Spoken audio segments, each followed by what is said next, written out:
Sebenarnya Yahudi dan Kristen menyembah Tuhan yang sama. Namun titik perpisahan kita, agama Islam dengan Yahudi adalah di mana Yahudi tidak mengakui kenabian Isa dan kenabian Nabi Muhammad SAW. Titik perpisahan kita dengan Kristen di mana mereka tidak mengakui kenabian Nabi Muhammad SAW dan mereka menjadikan Nabi Isa sebagai Tuhan. Sedangkan Muslim tetap memurnikan keesaan Allah dengan tidak menjadikan selain Dia sebagai Tuhan, termasuk Nabi Isa sendiri. Jadi aneh jika ada orang non-Muslim dari Yahudi maupun Kristen merendahkan nama Allah. Karena yang pertama, nama Allah sendiri adalah nama yang ada dalam kitab mereka, dan mereka sendiri sebenarnya juga menyembah Allah. Dengan kata lain, itu seperti menghina Tuhan sendiri. Ya, contohnya seperti menyamakan Allah dengan berhala atau menyamakan Allah dengan bulan. Padahal jelas dalam Al-Quran dikatakan walam yakun lahu kufuwan ahad, dan tidak ada satupun yang menyerupai dengannya. Terserah apapun itu, tidak ada satupun yang dapat menyerupai dengan Allah, baik apapun itu, baik dalam khayalan kita, dalam imajinasi kita, apapun yang muncul dalam imajinasi kita itu bukan bentuk dari Allah sendiri. Kita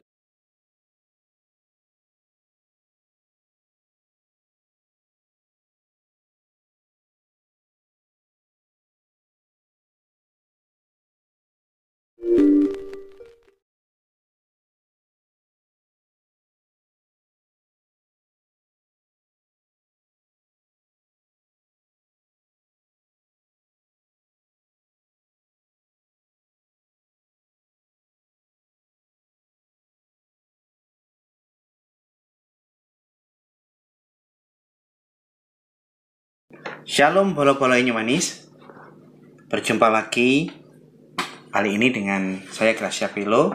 Saya masih mau meneruskan diskusi saya dengan para mahasiswa muslim yang saya temui waktu saya pelayanan kemarin. Di dalam diskusi kemarin ada sebuah pertanyaan yang diajukan oleh kawan-kawan muslim. Pak Gracia Pilo, menurut saya, apakah Allah yang disembah umat Islam itu sama atau tidak dengan Allah yang disembah oleh umat Kristen? Ini pertanyaan yang diajukan oleh seorang mahasiswa muslim kepada saya. Begitu saya ditanya pertanyaan semacam ini, saya mengatakan kesamaan ajaran Kristen dengan Islam adalah kita sama-sama mengajarkan Allah itu Esa. Allah itu Esa menurut ajaran Kristen, dan Allah itu juga Esa menurut ajarannya Islam. Tapi apakah Allah yang Esa di dalam ajaran Kristen sama dengan yang disembah dengan umat Muslim? Ini yang harus kita teliti. Saya mengajak para mahasiswa Muslim yang bertanya itu kepada saya tanya, di dalam Islam, orang Muslim yang meninggal secara Islam akan dimasukkan Allah di surga yang penuh dengan kenikmatan, termasuk kenikmatan seks. Ada 72 bidadari. Orang Muslim sekali bersenggama bertahun-tahun. Penisnya keras dan tidak pernah lemas. Bidadari yang disetubui diperawani. Setelah diperawani, vaginanya kembali perawan. Sehingga setiap Muslim yang menyenggamai orang yang sama, bidadari yang sama, akan merasakan kenikmatan seperti memperawani kembali. Bahkan di dalam surah Yasin 55 dikatakan, kesibukan ahli surga itu adalah sibuk dalam kesenangan-kesenangannya mereka. Kalau dilihat tafsirnya, penjelasan tentang ayat ini surah Yasin 55, kesibukan yang menyenangkan oleh ahli surga adalah sibuk memecah selaput keperawanan istri-istrinya.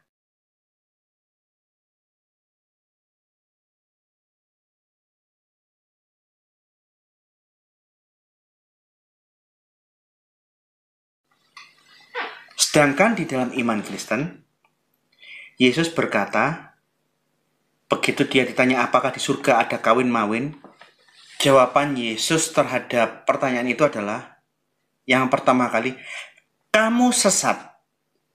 Kamu tidak mengerti kitab suci dan kuasa Allah. Di kehidupan yang akan datang, entah di surga atau di neraka, orang tidak kawin dan dikawinkan melainkan hidup seperti malaikat. Di ayat yang lain Yesus mengatakan juga di ayat yang lain, darah dan daging tidak mendapatkan tempat di surga, di kerajaan Allah. Nah, bagaimana dengan kepercayaan Anda dengan kepercayaan kami? Apakah Tuhan yang ngomong di agamamu bahwa surga ada seks, ada bidadari yang bisa dipakai, disenggama sesukanya, sama dengan Tuhan yang ada di dalam agama kami yang mengatakan di surga tidak ada senggama? Surga dalam ajaran Kristen adalah suatu dimensi spiritual. Tidak ada hawa nafsu, kenikmatan jasmani, daging. Karena Tuhan Yesus berkata, darah dan daging tidak mendapat tempat di dalam kerajaan Allah. Roh kita pada saat kita dibangkitkan, saya ngomong sama orang-orang muslim itu, kita memiliki kesadaran. Roh kita saat dibangkitkan, kita tidak lagi menggunakan tubuh, darah dan daging, tapi kita akan mengenakan suatu tubuh yang baru. Ada tubuh jasmani, kata Tuhan Yesus, ada tubuh rohani. Kita akan dibangkitkan dengan suatu tubuh yang baru, tubuh rohani, untuk masuk ke dimensi spiritual.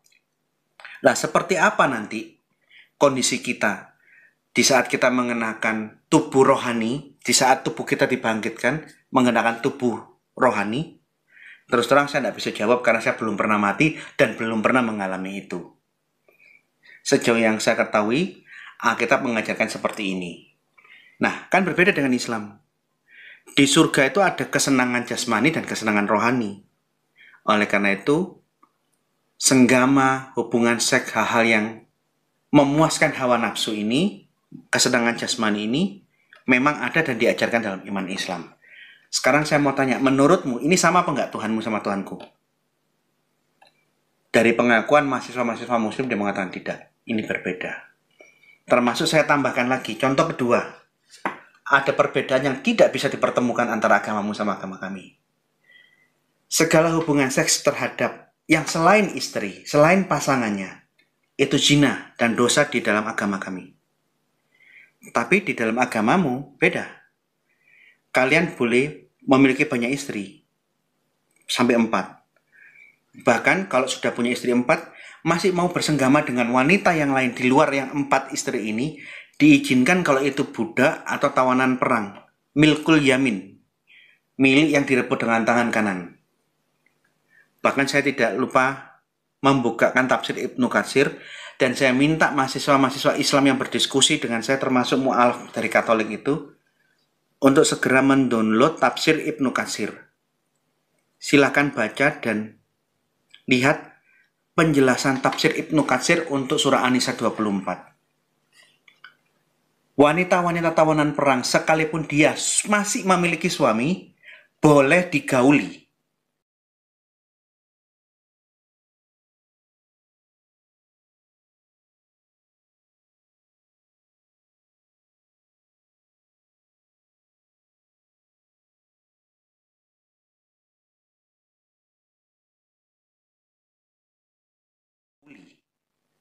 Meniduri, menyenggamai istrinya orang lain, itu boleh dan halal dalam Islam. Sedangkan bagi agama kami ini tidak boleh, ini terlarang, ini dosa. Apakah Tuhan yang ngomong seperti itu di Quran sama dengan Tuhan yang ngomong seperti ini di Alkitab?